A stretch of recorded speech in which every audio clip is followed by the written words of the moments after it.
Del Evangelio de Marcos, capítulo 15. Llegada la hora sexta, quedó en tinieblas aquella tierra hasta la hora nona. Y a la hora nona clamó Jesús con voz potente: Dios mío, ¿por qué me has abandonado? Y algunos de los que por allí estaban decían al oírlo: Mira, está llamando a Elías. Corrió entonces uno a empapar una esponja en vinagre y poniéndola en la punta de una caña le daba de beber, diciendo: Dejadlo, vamos a ver si viene Elías a bajarlo. Y entonces Jesús, lanzando un potente grito, expiró, y el velo del templo se rasgó en dos, de arriba a abajo. Buenas tardes a todos, bienvenidos a esta sesión del Centro Ecuménico. Esta tarde de nuevo nos encontramos en este rato para compartir distintos momentos y distintas experiencias de la historia del ecumenismo, retos, preocupaciones e ilusiones. Hoy damos la bienvenida a doña María José Borrego. En la tarde, doña María José ha realizado sus estudios civiles de enfermería y sus estudios de teología, espiritualidad y Biblia en el Instituto Mystici Corporis en Lopiano, en Italia. María José forma parte de la comunidad de los focolares en Madrid y como tal, como testigo, nos va a ofrecer hoy su ponencia sobre Chiara Lubich, la iniciadora de este carisma tan precioso y beneficioso para la vida y la misión de la Iglesia durante muchos años. En este 2020, en el que celebramos el centenario del nacimiento de Chiara, vamos a volver nuestra mirada hoy hacia ella y vamos a escuchar con atención las palabras de María José, que seguro que nos descubren toda la riqueza, toda la altura y toda la amplitud misionera del carisma de los focolares y de la vida y de la entrega de Chiara Lubich. Tiene la palabra María José. Muchas gracias. De acuerdo. Pues gracias a don Jaime por esta presentación. Gracias también a las misioneras por la unidad que nos han dado esta oportunidad de este encuentro. Y gracias a todos los presentes y a aquellos que nos siguen online. Don Julián García, al que tuve el gusto de conocer en Sevilla, y Chiara Lubich nacieron y se fueron a la casa del padre el mismo año. A pesar de no haberse conocido personalmente, ambos han trabajado y compartido ideales de unidad, trabajando por la fraternidad universal. Hemos conocido este curso un poco más a don Julián y hoy conoceremos también un poco a Chiara Lubich, fundadora del movimiento de los focolares. El texto que leeré a continuación corresponde a varias entrevistas hechas a Chiara y a fuentes documentadas consultadas para prepararlo. Por lo tanto, a veces es ella misma, en ocasiones, la que cuenta cómo empezó y se ha desarrollado el movimiento. Chiara nace en Trento en 1920 en Trento, en Italia, y muere el 14 de marzo de 2018. El movimiento de los focolares hoy es una gran y variada familia. Es un pueblo nacido del Evangelio, como Chiara misma lo definió. Fue aprobado en 1962 con el nombre de Obra de María, difundido en más de 182 países y cuenta con más de 5 millones de personas de todas las edades, razas, culturas, religiones. El mensaje que quiere dar al mundo es el de la unidad y su objetivo es cooperar en la construcción de un mundo más unido, impulsado por la oración de Jesús al Padre, que todos sean uno, en el respeto siempre y en la valoración de las diversidades. Y para alcanzar esta meta, la prioridad es el diálogo, el compromiso constante de construir puentes y relaciones de fraternidad entre las personas, los pueblos, los ámbitos culturales. Pero vayamos a los inicios del movimiento. Ya desde pequeña, Chiara era una niña muy atraída por las cosas de Dios. Su familia era muy sencilla, estaban todos muy unidos, se querían mucho.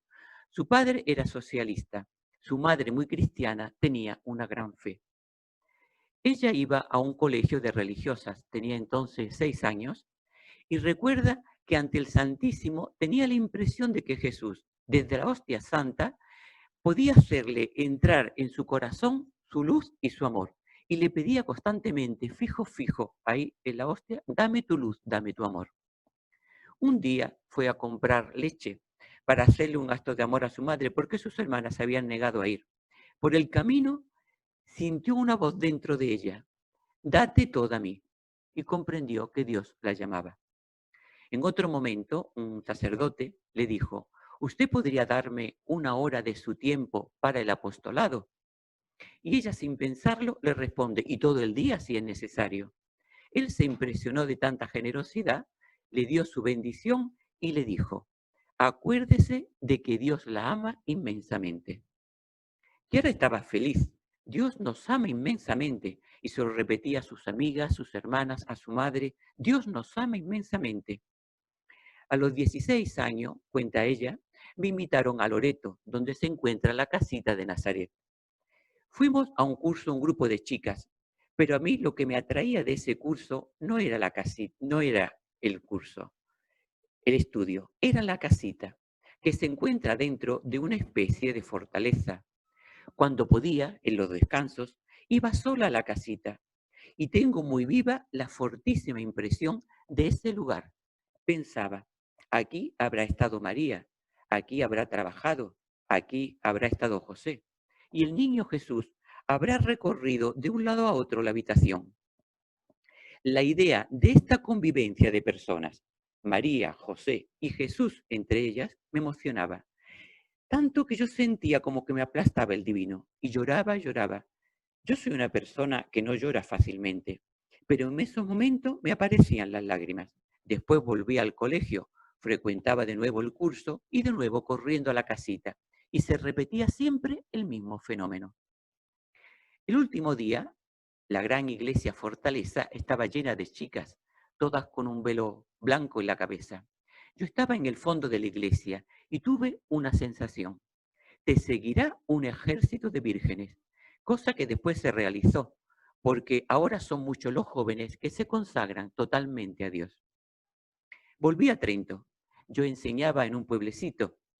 El párroco apenas me vio feliz, me preguntó, ¿pero qué te pasa? ¿Encontraste tu camino? ¿Es el matrimonio? No. ¿Te haces religiosa? ¿Vas al convento? No. ¿Entonces te quedas virgen en el mundo? No. Eran los 3 caminos que existían para los jóvenes. Dije no, no sabía otra cosa, porque aún yo no sabía lo que Dios quería.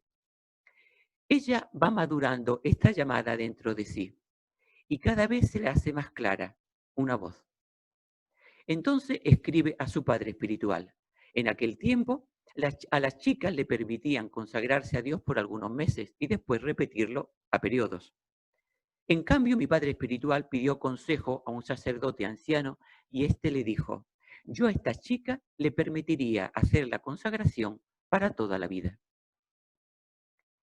Y me escribió diciéndome, bien, lo haremos, pero venga que tengo que interrogarla. Él hacía un poco la parte del diablo para ver si realmente era algo serio. Me acuerdo de un episodio. Mire, me decía, sus hermanas, sus hermanos se casarán, tendrán hijos y usted se quedará sola.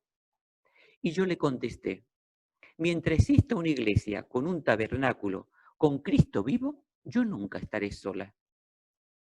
Tal vez fue esta la respuesta que más le convenció, porque cerró el interrogatorio y me dijo, entonces hagamos todo el 7 de diciembre, vigilia de la Inmaculada. Usted venga a las 6 de la mañana y podrá consagrarse a Dios. Ese día me puse mi mejor vestido. Llegué al convento y el padre me esperaba en la iglesia. La iglesia estaba vacía, pero tenía encendidas todas las luces. Y había un reniclatorio donde yo tenía que arrodillarme para decirle a Dios, delante de la hostia santa, soy toda tuya. En el momento de dar ese paso, yo tenía 23 años y me di cuenta de lo que estaba haciendo. Es decir, dejaba todo. Tuve la impresión de que detrás de mí tenía un puente y ese puente se derrumbaba. Y me acuerdo que me cayó una lágrima sobre el misal. Lo hice, le dije a Jesús, soy toda tuya. Terminó la misa, volví a mi banco y en ese momento no puedo describir la locura de amor que yo sentía.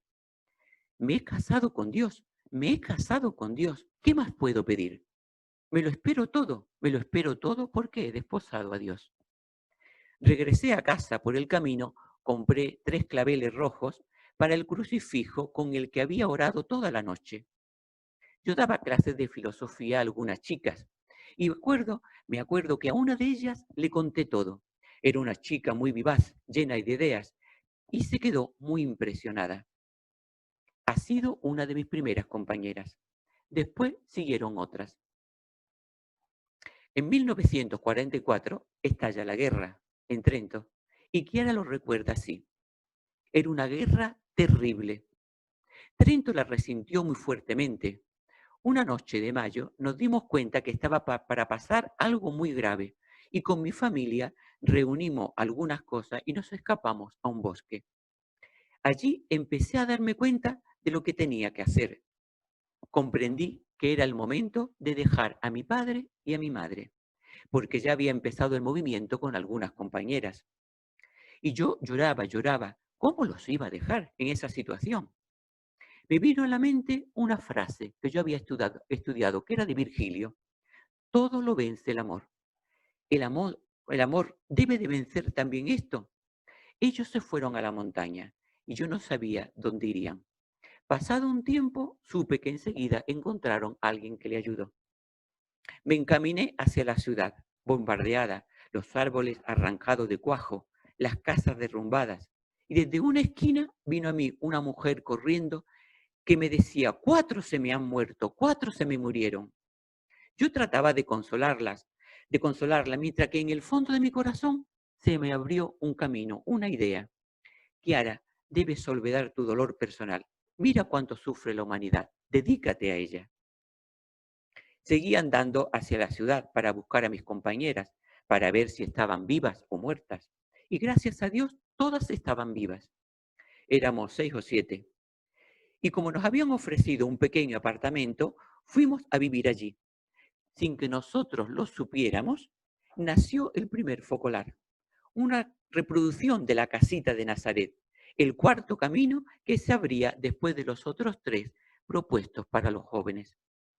Habíamos aprendido en el Evangelio que lo fundamental era amarse como Él nos amó, hasta estar dispuestos a morir el uno por el otro, para realizar la frase de Jesús, donde 2 o más están reunidos en mi nombre, ahí estoy yo en medio de ellos. Es decir, esa comunidad de vírgenes con Cristo en medio nuestro, una pequeña reproducción de la casita de Nazaret. Las alarmas sonaban hasta 11 veces al día, y de día y de noche, y teníamos que correr rápidamente al refugio. No podíamos llevar nada con nosotros, excepto el pequeño evangelio. Y allí en el refugio, mientras esperábamos que pasaran las alarmas, leíamos el evangelio y lo descubríamos.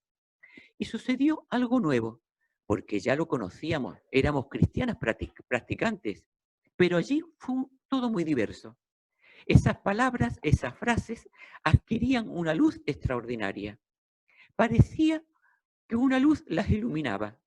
Inmediatamente las vimos como palabras eternas, válidas para todos los cristianos y válidas también para nosotras y para todos. Y se nos mostraron muy adecuadas para todas las personas, para niños, adultos, el consagrado, el laico, a todos. Recuerdo que una de las primeras que nosotros vivíamos fue, ama a tu prójimo como a ti mismo. Nos detuvimos, pero ¿quién es mi prójimo? Yo les dije, está allí, en esa viejecita que a duras penas puede llegar al refugio porque no logra caminar. Tenemos que ayudarla. Y allí corriendo a cogerla por debajo del brazo para poderla llevar más rápido. ¿Quién es el prójimo? Es aquella madre con 5 niños que no puede correr. Ayudémosla con los niños. Y esto, en pocas líneas, fue el comienzo de esta vida que nos hizo descubrir el Evangelio como el estatuto del movimiento, que estaba ya naciendo, como el libro de cabecera. Ellas decían, queríamos esto, vivir el Evangelio y nada más. Un día en el focolar teníamos algunas manzanas. Llegaron pobres, llegaban continuamente pobres. La ciudad estaba llena de pobres, de enfermos, de huérfanos, de mutilados, y nos pedían ayuda. Teníamos unas cuantas de manzanas, lo único para comer ese día. Y dijimos, démosla.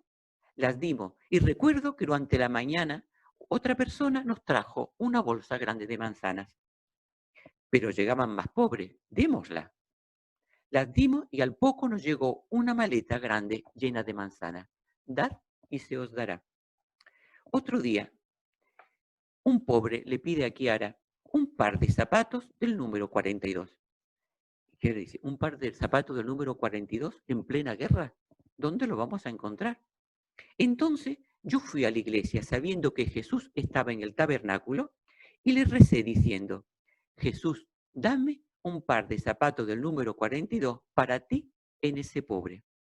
Salí de la iglesia, vi pasar a una señora que tenía un paquete en la mano y me dice, para tus pobres, Kiara. Lo abrí y era un par de zapatos del número 42, que por supuesto hizo muy feliz a aquel pobre. Todas las palabras del Evangelio que ponían en práctica veían que se cumplían, las descubrían nuevas, llenas de luz, llenas de amor de Dios concreto en cada circunstancia. La gente a su alrededor se les acercaba y les preguntaba, ¿cómo puede ser que en plena guerra estéis tan felices? ¿Qué habéis encontrado? Y ella les respondía, hemos encontrado la vida, hemos encontrado un Padre que está en el cielo, que viene a nuestro encuentro, que nos cuida más allá de la guerra y más allá de las alarmas, de las bombas.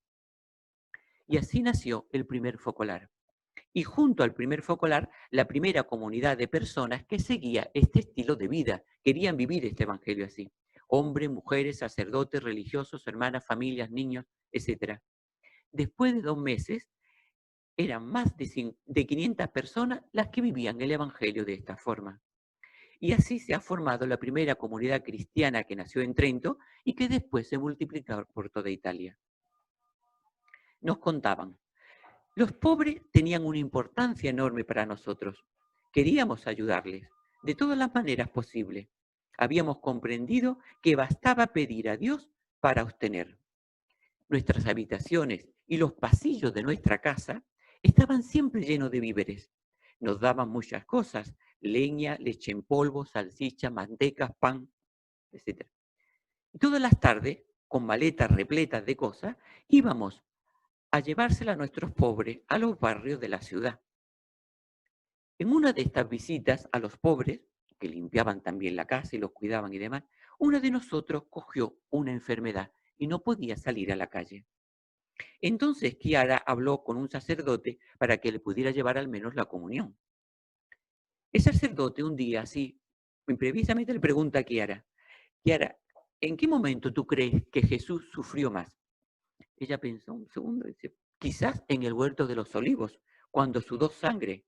Y el sacerdote le dijo, no, en la cruz cuando gritó, Dios mío, ¿por qué me has abandonado? Cuando el sacerdote se fue, Kiara les dijo a las demás, si es así, hagamos de Jesús abandonado el ideal de nuestra vida. Y así han vivido siempre, con esta elección de Jesús abandonado. Otro día en el Evangelio leímos una frase que Jesús dirige a sus apóstoles. Quien a vosotros escucha, a mí me escucha. Inmediatamente me vino a la mente, comprendí que los obispos son los sucesores de los apóstoles. Y como sabía que con mis compañeras habíamos provocado ya una pequeña revolución en Trento, dije, tenemos que ir a decírselo al obispo. Vayamos a decírselo. Si él nos dice que sí, vamos adelante. Si nos dice que no, disolvemos todo. Porque a quien vosotros escucha, a mí me escucha. Él nos representa a Jesús. Fuimos a verlo, le contamos todo y al terminar, él dijo, aquí está la mano de Dios, como diciendo, esto es obra de Dios, seguir adelante. Y nos fuimos felices. En el 46, el obispo nos dio la aprobación diocesana que nunca nos faltó. Marcos era un chico electricista. Ellas tenían que arreglar una lámpara en su casa. Entonces él vino y mientras arreglaba la lámpara, escuchaba lo que decían de los pobres, de cómo vivían el evangelio. Él se quedó muy impresionado. Y entonces le dijo a su padre espiritual, yo quiero ser como ellas, quiero ser el primer focolarino. Y así empezó también la parte masculina. Enseguida le siguió otro chico, Aldo, y los dos empezaron su pequeño focolar en un gallinero reestructurado porque eran tiempos de guerra y no había Aldo era pintor y lo pintaron. Y empezaron así su vida como jóvenes donados a Dios. Después fueron también al obispo y le dijeron, hoy con mi compañero hemos empezado el primer focolar masculino. Pero el obispo le dijo, pero es que tienen que ser 3, 2 no podéis empezar una comunidad. Tienen que ser 3, pero quedaos tranquilos, yo seré el tercero. Y así nació el focolar masculino. Chiara nos cuenta, terminada la guerra, nos trasladamos a Roma. No teníamos casa. Nos pusieron en contacto con un diputado que podría ayudarnos. Y yo fui con 3 personas, 3 frailes conventuales, a ver a este diputado y Gino Giordani. Era una persona madura, tenía 25 años más que yo. Era apologeta, un estudioso, político, periodista, escritor. Escribía en el diario El Pueblo y en la revista Fides, que era muy en la vanguardia en ese momento en la iglesia. Humanamente era una gran personalidad, pero cuando escuchó nuestra pequeña historia, quedó encantado, porque era muy sensible a las cosas espirituales. Y me dijo, escribe lo que me has contado, y lo publicó en la revista Fides. Nace ahí una gran sintonía espiritual con Chiara. Él estaba en búsqueda y no había encontrado lo que buscaba, y ahí le pareció encontrarlo. Era un laico injertado en las estructuras de la iglesia italiana y ya intuía el papel que los laicos podían asumir en la cristianidad. Y Gino Giordani fue un profeta cuya voz todavía hoy nos ayuda. Donde todos ven el conflicto entre pobres y ricos, él ve la necesidad de reconstruir el bien común siguiendo el mensaje social de Jesús. Donde todos ven la oposición entre fracciones políticas distintas, él ve el angosto camino que conduce a la democracia y a la unidad. Mientras otros son testigos de la disminución de las prácticas religiosas, él entiende que los laicos pueden jugar un papel decisivo en la evangelización. Él veía más allá y ese era su vivir en profecía. El encuentro con Chiara le resultó fuego y luz que caía en su alma y la quiso seguir. Él fue el primer focolarino casado. Chiara lo consideró como un confundador y le dio un nombre nuevo, Foco, que significa fuego. En el 49 estaban en pleno desarrollo del movimiento y se acerca mucha gente. Lógicamente, ellas estaban cansadas porque llevaban 6 años viviendo las palabras del Evangelio continuamente, intensamente. Por eso pensaron ir a la montaña, al Valle de Primiero, para descansar un poco. Una de ellas había heredado una pequeña baita, muy vieja, pero la reconstruyeron y fueron. Ahí Chiara vivió un periodo de iluminación muy, muy especial. Una gracia que generalmente es reservada a los fundadores, a las figuras sobre las que se manifiesta un plan muy especial de Dios. Esta experiencia mística duró varios meses. Dios le muestra a Chiara la vida del cielo, el Padre, el Verbo, María, el Espíritu Santo, la creación, y comprende el proyecto de Dios sobre el movimiento y sus futuros desarrollos. En el 50 vuelven a la montaña y Chiara continúa. Y como estábamos unidas en su nombre, y en el Evangelio dice que sean uno para que el mundo crea, iban llegando muchos otros para visitarnos, atraídos siempre por esta experiencia que estábamos haciendo. Nosotros buscábamos lugares para poderlos alojar y aprendíamos a vivir el Evangelio juntos, a amar, a pedir perdón, a dar, a ser uno, a amarse recíprocamente, y era una atracción para todos. Llegaron personas también de Alemania, de Francia y de Suiza, atraídos siempre por este testimonio de amor recíproco. Y así nacieron las primeras Mariápolis que después se difundieron por todo el mundo. También en otro momento fue a visitarle de Gasperi, que era amigo de Gino Giordani, otro diputado y uno de los padres de la Unión Europea. Y él se fue contentísimo. Pues al igual que Gino Giordani, Foco, También Pasquale Floresi sintió la llamada a consagrarse a Dios siguiendo a Chiara y fue el primer sacerdote focolarino. Por su contribución a la dimensión cultural del movimiento, por la redacción a los estatutos, por el nacimiento de la casa editorial y la fundación de la primera ciudadela que tuvimos en el movimiento, que era Lupiano, también fue considerado por Chiara como un cofundador. Y Chiara continúa. El movimiento, después de haberse difundido por toda Italia, se difundió en Europa. Y en el 58 partimos rumbo a Brasil.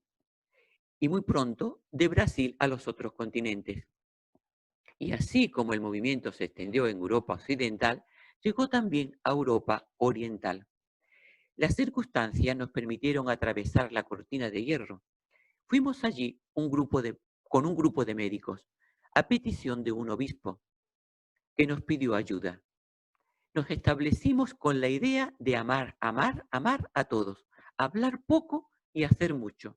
Y sobre todo presentarnos como cristianos íntegros, que trabajan bien, que llevan adelante su propia profesión. Y así fue. Desde la ex Alemania oriental pasamos a la República Checa, a Polonia, a Hungría, estuvimos también en Bulgaria, en Rumanía y también en Rusia.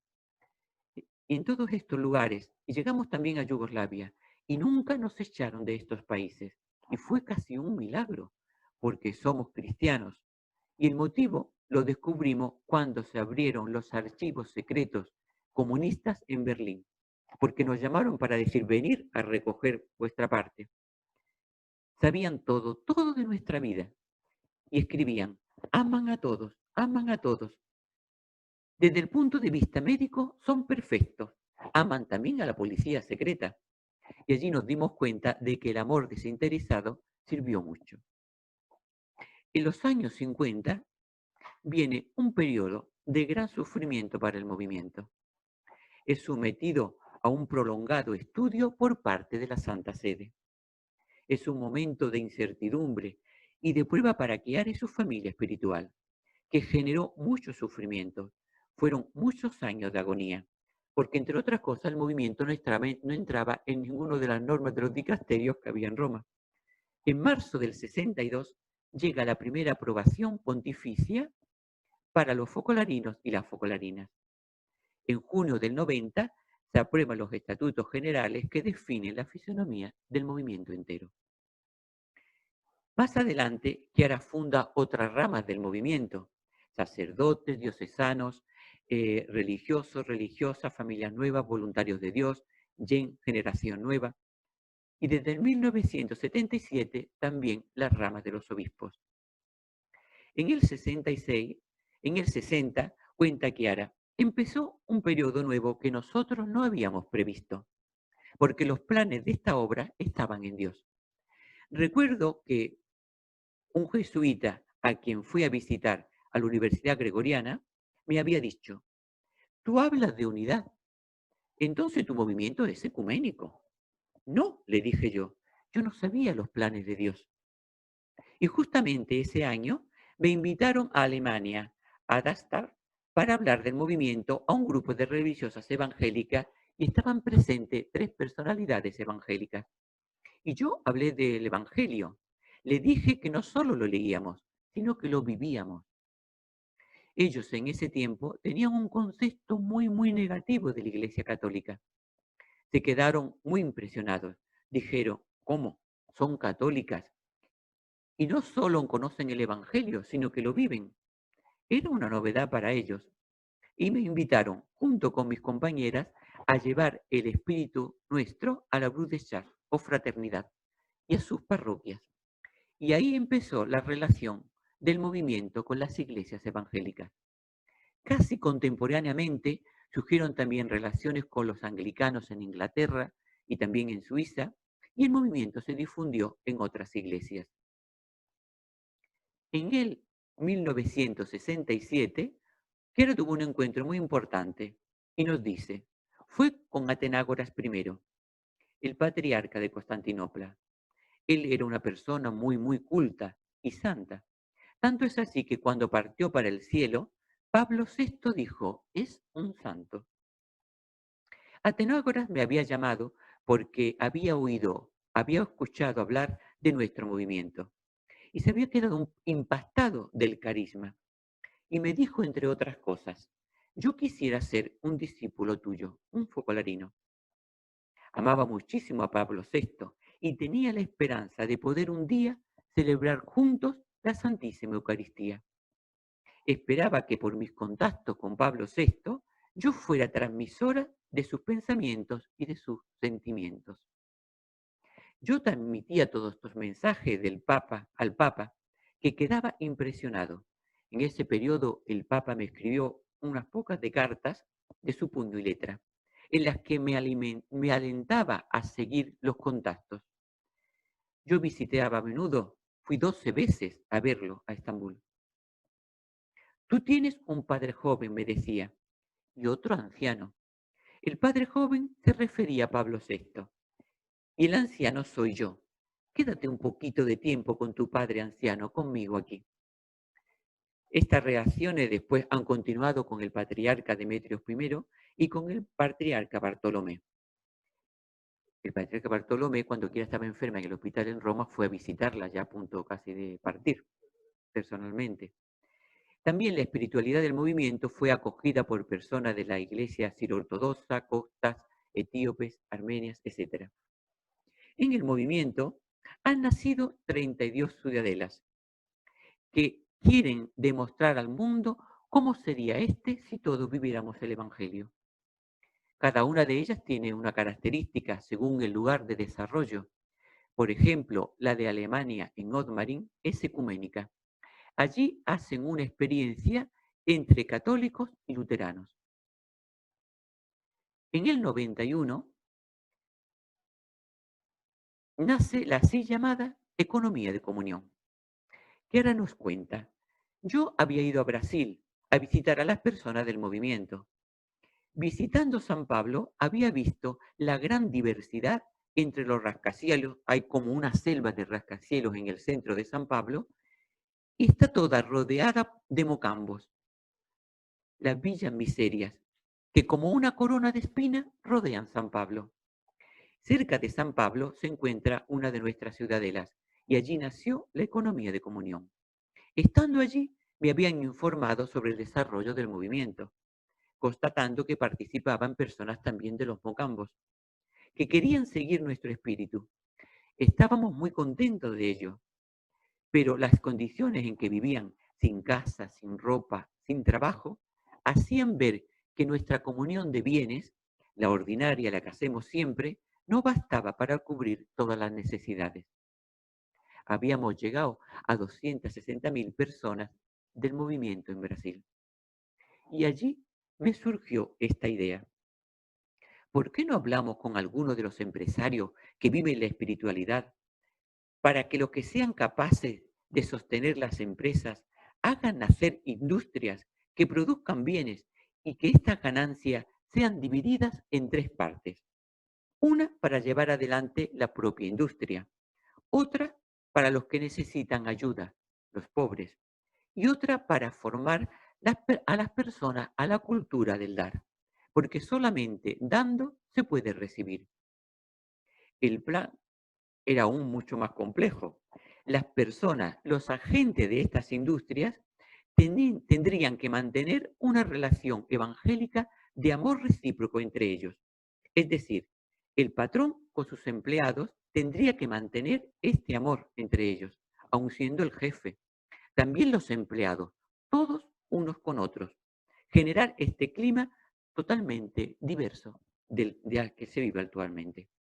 Este proyecto de la economía de comunión fue acogido estupendamente por todo el mundo, por todo el movimiento. Estas empresas nacieron, se multiplicaron. Ahora son alrededor de 850 y son muy observadas por los economistas de Europa y del mundo, porque las ven como una perspectiva para un mañana para llevar adelante el mundo de la economía. En la actualidad se contabilizan más de 500 tesis de graduación y doctorados sobre la economía de comunión. El responsable actual de la economía de comunión es un focolarino, Luigino Bruni, profesor de economía en Roma. Ahora también trabaja con la economía de Francisco. Otro campo que se abrió es el de las grandes religiones. En el 77, en Londres, Chiara recibió el premio Templeton para el progreso de la religión. Narró su experiencia ante personalidades de distintas religiones. Al concluir, los participantes de las distintas tradiciones religiosas la felicitaron calurosamente. Querían estrechar con ella una relación. Este hecho supuso para ella, para Chiara, un signo de Dios, para entender que el movimiento podía abrirse al diálogo con otras tradiciones religiosas. También nuestros focolarinos en el Japón se encontraron con los budistas japoneses. Y en una ocasión en el que Nikio Niwano, fundador de un gran movimiento japonés de 6 millones de miembros, vino a Italia, quiso conocer a Chiara y la invitó a ir a Tokio para contar su experiencia en un templo que era el más grande de Tokio. Chiara nos decía, tenía delante de mí a 12.000 personas. Recuerdo la atención, el silencio, cómo escuchaban todo. Y pude dar los fundamentos de nuestra religión. Dios uno, la Trinidad, María, la redención. La relación con ellos se mantiene actualmente y es realmente muy fecunda. También en América del Norte tuvimos contacto con otro movimiento de más de 2 millones de miembros, guiado por W.D. Mohamed, afroamericano, que nos invitó a la mezquita del Malcolm X de Harlem para hablar a 30.000 musulmanes de mi experiencia de Dios. Pude dar a ellos mucho porque ellos estaban muy atentos. Cuando terminé el discurso, yo había cogido alguna frase del Corán que había ido metiendo en su discurso, le dije, Dios es grande, y todos aplaudían felices. Y ahí empezó también una relación profunda con los musulmanes que todavía sigue adelante. Nos sentimos todos hermanos. A todos nos une siempre la regla de oro. Haz a los demás lo que quisiera que te hicieran a ti. En el 70, al final de los 70, se abre otro diálogo muy interesante con personas que no tienen una fe religiosa.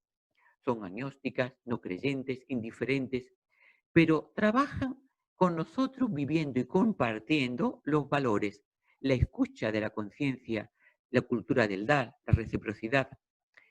Y en el 78, que ahora constituye el Centro Internacional para el Diálogo con Personas de Convicciones No Religiosas. Otro hito importante para el movimiento, muy importante, fue un encuentro en el que Chiara se encontró con San Juan Pablo II. Se veían a menudo para comidas de trabajo, etc. Pero Chiara en ese día le pregunta al Papa si vería bien que la presidente de la obra de María en un futuro fuera siempre una mujer. El Papa lo subraya, lo reafirma con alegría y pone de relieve el perfil mariano de la obra, junto al perfil petrino, subrayando la importancia de ese perfil mariano, una presidente con un copresidente y un consejo. Para mantenernos unidos en todo el mundo, nace ya desde los primeros tiempos la editorial Ciudad Nueva, que empieza publicando las primeras meditaciones de Chiara en un libro, que fue el primero, pero que después Chiara ha publicado centenares de libros. Nace también la revista Ciudad Nueva, mensual, con temas de actualidad, de espiritualidad, sesión para los jóvenes, para los más pequeños. En la actualidad son 31 las ediciones de esta revista en 19 idiomas. La frase del Evangelio, que en los primeros tiempos se vivía una cada día, ahora se sigue viviendo una al mes y sigue siendo de una utilidad fundamental en nuestras vidas. Se traduce en 90 idiomas y se difunde por correo, prensa, radio, televisión, internet. Nacen también otras revistas, por ejemplo, una de cultura, Humanidad Nueva, otras para jóvenes, para chicos, para niños. Al poner el Evangelio en práctica, en todos los lugares donde estamos, como consecuencia, nacen cantidad de iniciativas solidarias en todo el mundo, dependiendo de las necesidades de cada país. Actualmente estas superan el millar. En 1997, Chiara recibe en París el Premio UNESCO para la Educación a la Paz, además de 16 doctorados honoris causa en los años sucesivos. Otro momento de gran alegría fue cuando supimos que San Juan Pablo II quería visitar nuestro centro de Roca di Papa, el centro del movimiento a nivel mundial. Fue en el 84. Chiara le presenta el movimiento, todas las vocaciones, focolarinos, voluntarios, familias, jóvenes, sacerdotes, religiosos. Le presenta también todos nuestros diálogos, el diálogo a nivel eclesial, con tantos movimientos dentro de la iglesia, el ecumenismo, el diálogo con las otras religiones, con personas sin un credo preciso, el diálogo con la cultura contemporánea. El Papa sigue muy atento a cada uno de ellos. Al final sale a un gran jardín, a una gran explanada, donde estaban muchísimos, miles de nosotros. Nos dice cómo el amor constituye la especificidad de nuestro movimiento. Un amor que os viene del Espíritu Santo, nos decía. Oyendo los extraordinarios testimonios, me doy cuenta de lo necesario que es el amor. A lo largo de la historia ha habido muchos radicalismos, como San Francisco, San Ignacio de Loyola. Vosotros tenéis el radicalismo del amor, el radicalismo de Chiara. Seguid así, crecer y multiplicaos. Posteriormente, en 1998, se celebra el primer encuentro internacional de movimientos eclesiales en Roma, con San Juan Pablo II. La plaza de San Pedro está llenísima, miles y miles de personas, una variedad de colores, de vivacidad, fundadores, sucesores, presentes, personales civiles, eclesiásticos. Que esto sorprende gratamente todo esto al Papa.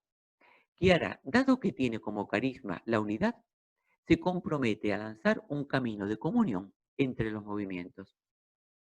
En el 99 se inició este camino de comunión entre los movimientos y comunidades de varias iglesias, juntos por Europa. Más de 150 movimientos y comunidades. 9.000 personas presentes en ese primer encuentro en Stuttgart, Alemania. Una colaboración entre todos basada en el amor recíproco, en el favor del bien común, el compromiso por la defensa de la vida, por la familia, por la paz, los pobres, por una economía equitativa, la tutela del ambiente, etc. Un trabajo emprendido que va dando muchos frutos y que sigue adelante. La última realización que Chiara hizo fue el Instituto Universitario Sofía, con sede en la Ciudadela de Lopiano. Centro de Formación e Investigación Académica. Nace de la intuición de Chiara, que desde joven deseaba profundizar el estudio como camino de la verdad. Ahora están surgiendo también estos institutos en otros continentes. Y por último, después de un periodo de enfermedad, Chiara llega a la casa del Padre, al que tanto había amado en esta tierra, el 14 de marzo de 2008. Las exequias se celebraron en Roma, en la Basílica de San Pablo Extramuro, el 18 de marzo. Participan miles y miles de personas, numerosas personalidades civiles y religiosas, tanto de la Iglesia Católica como de las distintas iglesias y representantes de otras religiones que brindaron un testimonio público. Desde ahora, Chiara y su gran ideal no son herencia de toda la humanidad entera, no solo del movimiento de los focolares, afirmó un monje budista tailandés para Ama Tongratana. Me causó impresión esa frase a mí cuando lo oí, porque digo, no la hemos perdido, la hemos ganado para la iglesia, pero es muy amplia la cobertura que se da aquel día de los medios internacionales. Benedicto XVI agradeció a Dios por el don a la iglesia, decía, de esta mujer intrépida en la fe, siempre fiel a la iglesia, con la profética capacidad de intuir el pensamiento de los papas y de anticipar su actuación. En marzo el 27 de enero de 2015, en la Catedral de Frascati, tuvo lugar la apertura de la causa de beatificación y canonización, con un mensaje del Padre Francisco que evidencia estas razones: hacer conocer al pueblo de Dios la vida y las obras de aquella que, acogiendo la invitación del Señor, ha encendido en la Iglesia una nueva luz en el camino hacia la unidad. El 10 de noviembre del 19 se cerró la fase diocesana y ahora todo continúa en el Vaticano. Entonces, ahora, si os parece, podemos ver cuando esté preparado este vídeo de Chiara, que son, se ven un poco los contactos ecuménicos que ella ha tenido en estos años. Gracias por vuestra escucha.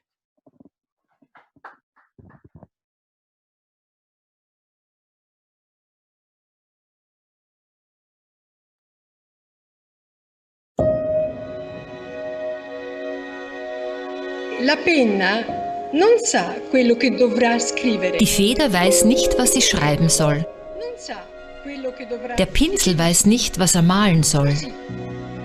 So ist es, wenn Gott ein Geschöpf in die Hand nimmt, um in der Kirche eines seiner Werke entstehen zu lassen.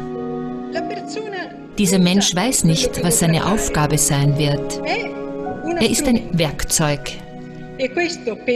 So könnte es, denke ich, in meinem Fall sein.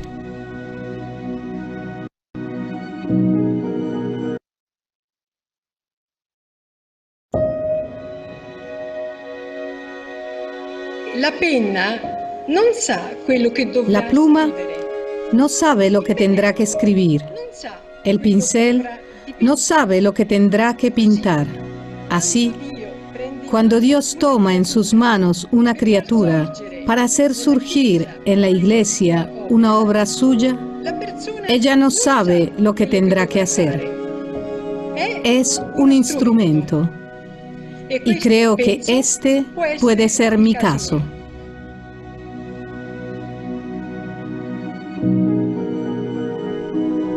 Chiara Lubich, joven de 23 años, de Trento, ciudad del norte de Italia, no podía saber en 1943, en medio de la Segunda Guerra Mundial, cuál habría sido su historia.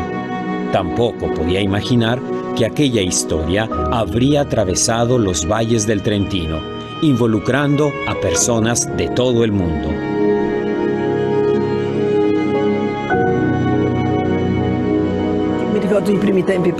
Recuerdo los primeros tiempos del movimiento. Un día nos encontramos no en los refugios habituales, sino en un sótano, y a la luz de una vela leímos una página del Evangelio. Era el testamento de Jesús, en el cual él habla de la unidad y pide al Padre, Padre, que todos sean uno. Significaba, yo quiero realizar en la tierra y por eso te pido la gracia, aquel proyecto que tú tienes sobre la humanidad, hacer de la humanidad una sola familia y a todos hermanos. Sentí dentro de mí que quizás era la carta magna del movimiento que estaban haciendo, tanto que fuimos a misa y nos colocamos alrededor del altar y pedimos a Jesús, si tú lo quieres, haznos instrumentos de esta unidad, pero depende de ti, porque ni siquiera comprendíamos por dónde empezar.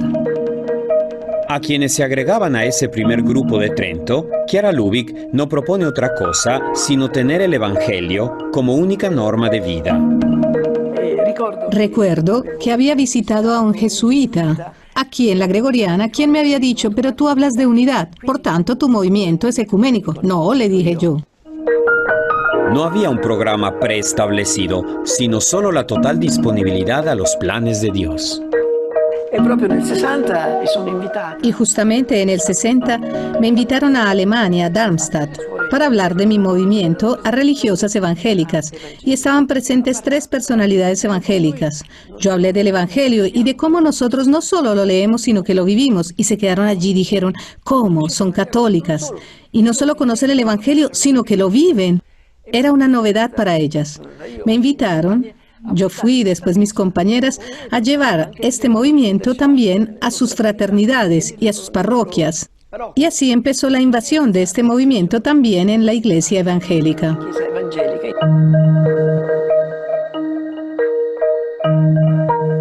Ich habe Chiara zum ersten Mal erlebt. Conocí a Chiara con motivo de la liturgia en la cual, como presidente de la Federación Luterana Mundial, firmé la declaración conjunta sobre la doctrina de la justificación en 1999 en Augsburgo. Después de ese acontecimiento fuimos a Otmari. En esa ocasión alguien me preguntó si Chiara Lubich, a la que no conocía, habría podido dirigir un saludo a los presentes. Mirando el reloj me pregunté, ¿realmente se tendrá que dar este saludo? Pues bien, ella llegó. Y apenas la escuché hablar, me impresionó profundamente. ¿Qué fue lo que me convenció? Lo que me convenció, también pensando en mi historia personal, fue la espiritualidad, la importancia de la oración y de todo lo que está relacionado con el gran deseo de la unidad. En 1961 se produce el encuentro con el canónigo anglicano Bernard Powley, observador en el Concilio Vaticano II. Él consideraba el movimiento de los focolares como un puente de amor evangélico entre anglicanos y católicos. En 1966, en Londres, Chiara fue recibida por Michael Ramsey, primado de la Iglesia de Inglaterra. Y yo fui, hablé y me dijo más o menos las mismas frases de mi obispo de Trento. Me dijo, aquí está la mano de Dios. Al año siguiente, Chiara va de nuevo a Inglaterra, a Canterbury. Fue invitada para ofrecer su testimonio de vida. Entre la multitud estaba Leslie Ellison, una joven anglicana de Liverpool. Chiara llegó, parecía más bien pequeña. Subió al escenario y empezó a hablar en italiano. La traducía el canónigo Powley. Y para decir la verdad, en realidad no recuerdo lo que Chiara dijo, pero mientras ella hablaba, algo sucedió dentro de mí. De repente tuve la impresión de que el mundo fuese muy pequeño, que estuviese en las manos de Dios y que Dios amaba a cada persona de manera particular tal como es. Y ahora parece algo gracioso, pero pensé que también Dios ama a los católicos. En ese momento no sabía cómo decirlo, pero comprendí que tenía que aceptar a los demás así como son, y es lo que hice. Mientras tanto, se profundizan las relaciones con los miembros de las iglesias libres y de la Iglesia Reformada. Conocer la espiritualidad de la unidad significó para muchos redescubrir las riquezas de la propia Iglesia y el patrimonio común que une a todos los cristianos, el Evangelio. Zwinglio empezó aquí con la palabra, puso el acento en la palabra. Chiara me ha enseñado a vivir como reformado la palabra de una forma totalmente nueva. En la palabra encuentro el vínculo entre los dos. Después de Zwinglio con la Reforma y con sus sucesores, vino la ruptura. Chiara trae la unidad, la pasión por la unidad. Diría más, una visión de la unidad. ¿Cómo podría ser la unidad? Porque ya la vivimos. Chiara Lubich es invitada varias veces al Consejo Ecuménico de las Iglesias, en Ginebra, para presentar la espiritualidad de los focolares como contribución al camino ecuménico. Jesús abandonado es también la luz que nos hace esperar que se recomponga la unidad plena y visible de la única Iglesia de Cristo. El movimiento ecuménico necesita una espiritualidad, un carisma, y ahí reside la gran contribución de Chiara Lubich y del movimiento de los focolares. Crea apertura entre las diferentes familias cristianas, entre las diferentes confesiones. Es un don importante y estoy feliz de que hayamos podido experimentarlo hoy. En el año 2002, Chiara visita el Instituto Ecuménico de Bossey, en Suiza, invitada por su director. I took the initiative to invite Chiara to Bossey Invité a Chiara a Bossey porque en estos tiempos los estudiantes no se contentan con consignas, sino que buscan un ecumenismo de la vida. Y Chiara Lubich tiene esta experiencia de la espiritualidad de la unidad. Ella no era una teóloga de profesión, sino una teóloga de la vida. Su teología era una espiritualidad encarnada en lo cotidiano, y su visión continúa, aunque Chiara ya no esté entre nosotros. Venimos aquí como peregrinos para rezar por Chiara y por todos los focolarinos, pero también para pedir que el espíritu del movimiento continúe, porque es muy necesario en el mundo de hoy. También miembros de las iglesias orientales ortodoxas comparten este anhelo de unidad. 1967. Chiara participó a una audiencia con el patriarca ecuménico de Constantinopla, Atenágoras I. Siguieron otros 25 encuentros. Nace una sintonía profunda que continuó con sus sucesores. En 2015, la visita del patriarca Bartolomé a Lopiano, ciudadela de testimonio del movimiento de los focolares, fue signo de la sincera amistad espiritual que une al patriarca ecuménico con los focolares. En esta ocasión, el Instituto Universitario Sofía le concedió el doctorado honoris causa en Cultura de la Unidad. El ecumenismo necesita nuevamente alzar el vuelo, tener aliento, y el carisma de la unidad está hecho justamente para esto. Y entonces ha surgido la propuesta de instituir en Sofía una cátedra en la cual católicos y ortodoxos puedan estudiar juntos lo que significa esta gran herencia para volver a lanzarla en el contexto ecuménico de hoy. Obispos y líderes de las diferentes iglesias, amigos del movimiento de los focolares, se encuentran periódicamente para sostenerse en el exigente camino ecuménico. Cada iglesia tiene algo que dar y que decir a los demás. Entonces, si tenemos una actitud de escucha, de apertura, y si escuchamos de verdad profundamente, nos comprenderemos más.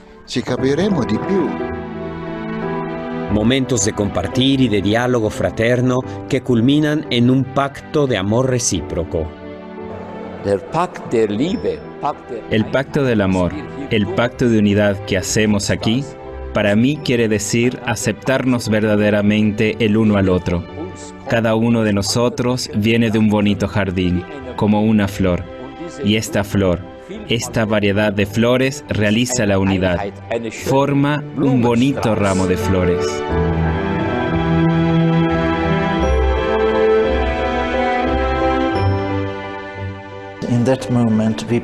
En ese momento firmamos y nos abrazamos para mostrar que mi iglesia es su iglesia y sus iglesias son mi iglesia. Juntos somos uno. Amar la otra iglesia como la propia. El evangelio vivido juntos se traduce en conocimiento y estima recíproca, en proyectos comunes y objetivos compartidos, cada uno en profunda fidelidad a la propia iglesia. Es el testimonio de un ecumenismo de la vida. Chiara Lubich lo anuncia con fuerza en Londres en 1996. Estalló esta idea, que Dios verdaderamente nos dio un nuevo ecumenismo. Nos dimos cuenta, sobre todo viniendo aquí, que nuestro diálogo es el diálogo de la vida, el diálogo de un pueblo católico, anglicano, luterano, reformado, de un pueblo que ya está unido y que es el pueblo cristiano del 2000. El hecho es que Cristo nos ha unido y nos ha hecho un solo pueblo.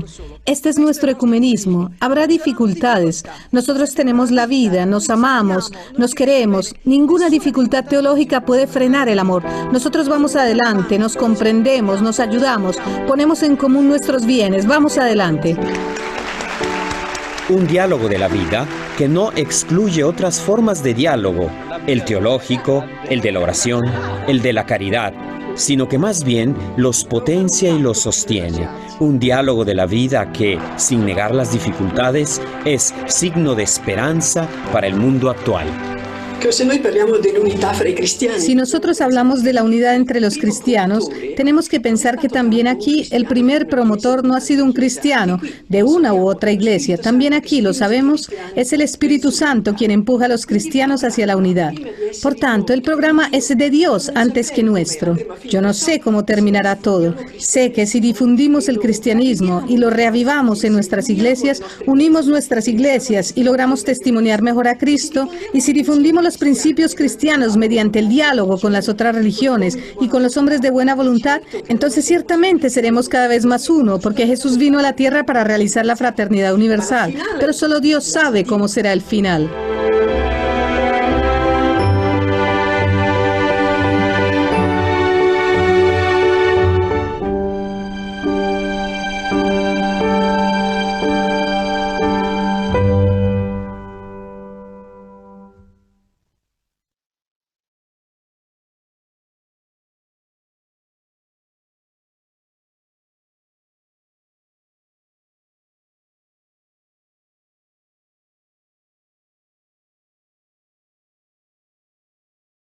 Sí. Ahora ya no sé.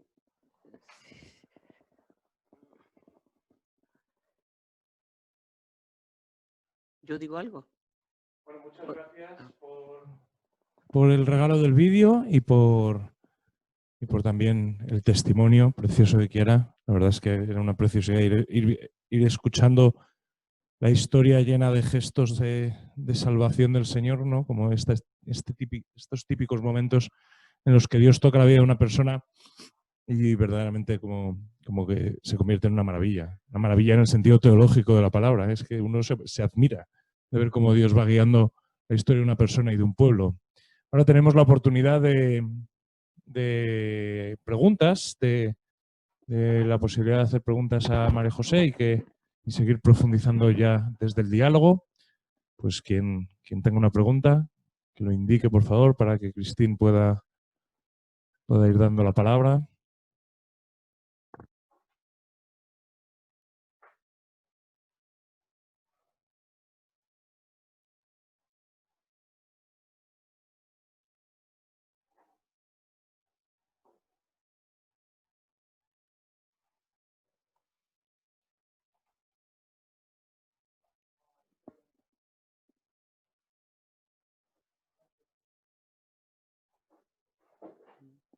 Yo quería, pues hago yo una pregunta así, de estas curiosidades más personales que uno tiene. Claro, porque al generar un movimiento, es un carisma, es verdad que tiene como una misión muy eclesial, ¿no? Porque el ecumenismo no es una cuestión de movimientos o de sensibilidades, sino que forma parte de la vida de la Iglesia y del camino que va haciendo la Iglesia. Es casi junto con la misión, pues la unidad es otra de es el otro pie con el que va caminando, ¿no? Pero claro, se ha generado un movimiento católico, un pueblo histórico encarnado en una tradición, en una confesión y un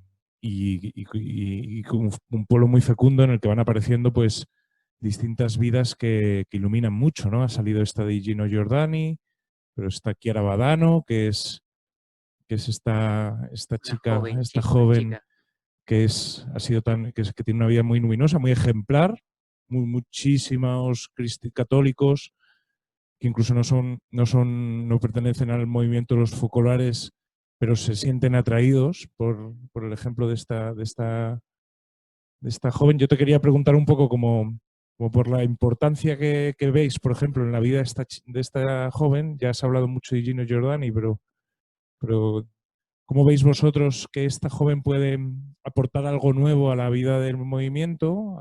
Si hay alguna luz que merece la pena destacar. Y también a este tema de la misión de la unidad, aunque tú has dicho que no es lo único que define al movimiento de los focolares, que hay más cosas y yo creo que ha quedado muy claro. Pero bueno, un poco la importancia, la relevancia de Chiara Badano para el movimiento de los focolares. Pues sí, Chiara Badano era una joven del movimiento, una Jen de estas que hemos nombrado antes, y a un cierto punto, joven, con 15 años o 16 años, no estoy segura de la edad, ella era muy deportista y un día empezó con un dolor fortísimo, total, le detectaron un cáncer. Y empezaron con todos los ciclos de quimio, estudios, etcétera, etcétera, pero se veía que la enfermedad iba adelante y que moriría. Los padres aceptaron la situación y ella, cuando el médico le dijo la situación, se volvió a su casa y le dijo a la madre: espera, que yo tengo que ponerme de acuerdo con Dios, tengo que dar el paso con Él. Se metió en su habitación, en la cama, y a la media hora sale y le dice: ya, es lo que Dios quiera. He aceptado lo que Dios quiera. Y en este camino emprendió una carrera como hacia la santidad, porque una chica tan joven, con tantos dolores, que al final terminó que no se podía mover en la cama, ni podía casi comer ni nada, pues fue una cosa muy llamativa. Y ella había hecho esta elección en ese momento en que se retiró para ponerse de acuerdo con Dios. Esta elección de Jesús abandonado que yo he dicho antes, ¿no? Yo referencia a que Chiara le dijo, pues si Jesús ha sufrido más en este momento, nosotros le elegimos como ideal de nuestra vida. A Jesús cuando grita: Dios mío, ¿por qué me has abandonado?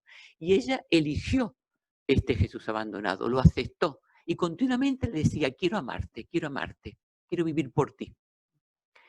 Y bueno, un día partió y la vida de ella se ha reproducido mucho aquí en la Jornada Mundial de la Juventud. Se hizo una parte de su historia para los jóvenes que participaron, pero es que esta historia se ha repetido en muchos lugares. En el lugar donde está enterrada hay continuamente personas que van a visitarla y ha hecho ya varios milagros, le han concedido favores a muchas personas y pasó el proceso de beatificación y está ahora alcanzando el proceso de santificación en Roma. Ha sido un ejemplo pero un ejemplo también para muchísimas personas, incluso personas que no creen en Dios o que no han oído hablar de ella, pero nunca se han acercado a nada de la Iglesia y a través de Chiara Badano encuentran un mensaje, encuentran el amor de Dios, encuentran esa fuerza, esa luz de decir, pero si esta ha podido, con todo esto también nosotros podemos, ¿no? También podemos amar de esta forma, incluso en el dolor, en los tremendos dificultades que pasaron, ¿no? También es verdad que a Chiara le ayudaron mucho sus padres porque tenían una gran fe, todos conocían el movimiento y le ayudaron muchísimo a superar los momentos de dolor, los momentos en los cuales parecía que iba a sucumbir y que no lograba más cómo responder a Dios en esa dificultad, en esa enfermedad, ¿no? Pero después volvía, ¿no? Pues todas las Jen a su alrededor estaban volcadas con ella, iban a verla, hacían los encuentros en su habitación, vivían por ella. Y toda esta unidad y todo el movimiento pidiendo por ella le ayudaron a llegar a la meta. Llegó feliz de encontrarse con Dios. De hecho, le dijo a la madre: mamá, no estés triste, porque yo no estoy triste, yo soy feliz. Y yo soy feliz, tú debes de ser feliz. Y quiso que le enterraran con un traje blanco, porque se iba a encontrar con su esposo. En fin, ha sido un ejemplo que nosotros tenemos varios libros que podéis incluso leer o te puedo facilitar algunos estupendos de su vida, sí. Muy bonitos. Que dice, ¿cómo podemos empezar a hacer una economía de la comunión? Desde el punto de vista de Chiara, ¿qué consejos nos puedes dar? Pues si quieren conocer algo más de la economía de comunión, yo le puedo poner en contacto con la persona responsable aquí en España de la economía de comunión. Y es de Latinoamérica, pues de Latinoamérica, porque como el movimiento está extendido en varios países, si me dice esta persona de dónde es o me deja alguna señal, un correo, o lo manda a vosotros, yo puedo enviarle la información y con quién se pueden poner en contacto allí. Porque en todos los lugares del mundo esta economía de comunión prendió fuego y en todos los lugares se vive esta economía de comunión, porque en todos los lugares encontramos pobres, necesitados, y después porque esta cosa de las empresas, muchísimas empresas han adherido, ¿no?, a esta economía de comunión. Yo me he quedado impresionada muchas veces porque en estos momentos de crisis, hemos vivido varios momentos de crisis económica, y estas empresas de economía de comunión se han mantenido siempre. Yo decía, pero ¿cómo se mantiene si otras se caen, ¿no? Y es que están como sostenidas por Dios, tienen la gracia de que participan, ¿no?, de esta vida divina que no pasa, esta divina no pasa, ¿no? Y entonces se mantienen. Y realmente hay muchísimas experiencias muy interesantes, porque claro, no es fácil que el jefe ame a todos los obreros y que todos los obreros se amen entre ellos. Después que los sueldos sean equitativos, o sea, que las ganancias se repartan entre todos. Lo que se queda, la empresa va repartido entre los trabajadores, no es uno el que se queda con toda la riqueza de la empresa, ¿no? Se hacen estas tres partes, pero después de lo que queda en la empresa, estos jefes, estos responsables de las empresas reparten con los otros, ¿no? Claro, es una cosa un poco llamativa. O, por ejemplo, me acuerdo de una experiencia de uno que tuvo un accidente tremendo y estuvo durante muchísimo tiempo que no podía trabajar. Entonces, claro, si él no trabajaba, su familia, ¿cómo se alimentaba? No había ninguna forma no tenían medios. Pero entonces el jefe le dijo, no te preocupes, nosotros te pagamos un sueldo, aunque estés de baja, aunque estés enfermo, pero nosotros te pagamos un sueldo que tu familia pueda vivir, pueda ir adelante, ¿no? Y así fue.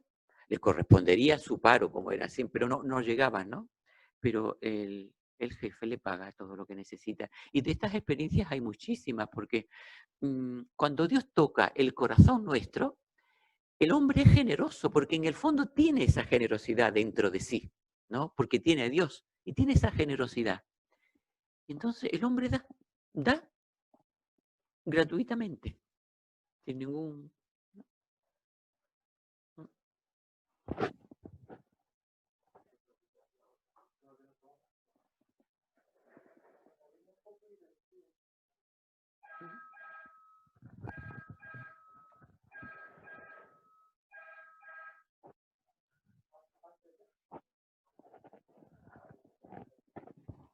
Bueno, pues muchas gracias a todos. Muchas gracias a María José y también hoy damos gracias a Dios especialmente por esta testigo, Chiara, que yo creo que marca un camino verdaderamente, ¿no? Esta confianza radical en el Evangelio que llevó a Chiara y a las primeras amigas del movimiento a encontrarse con la unidad, ¿no? Es llamativo esto de, pero vosotros sois un movimiento ecuménico. Pues no sé. Bueno, pues que cuando somos así radicales con el Evangelio nos encontramos con el deseo de unidad del Señor. Esto siempre es así. Muchas gracias a todos por compartir la tarde con nosotros, como siempre, como todas las semanas. Nos volveremos a ver, no la semana que viene, porque el martes que viene coincide con la solemnidad de la Inmaculada Concepción y haremos todos fiesta para celebrarlo, ¿no? Cada uno en nuestra casa, cada uno en nuestra iglesia y todos juntos celebraremos a la Inmaculada. Y en cambio nos vemos dentro de 2 semanas, la próxima sesión, el día 15 de diciembre. Muy interesante también, vamos a encontrarnos con otro testigo del ecumenismo, pues un poco con una perspectiva diferente, porque es el célebre teólogo Yves Congar, dominico, muy influyente en la Iglesia de Francia, en el Concilio Vaticano II, en toda la renovación teológica también del ecumenismo católico.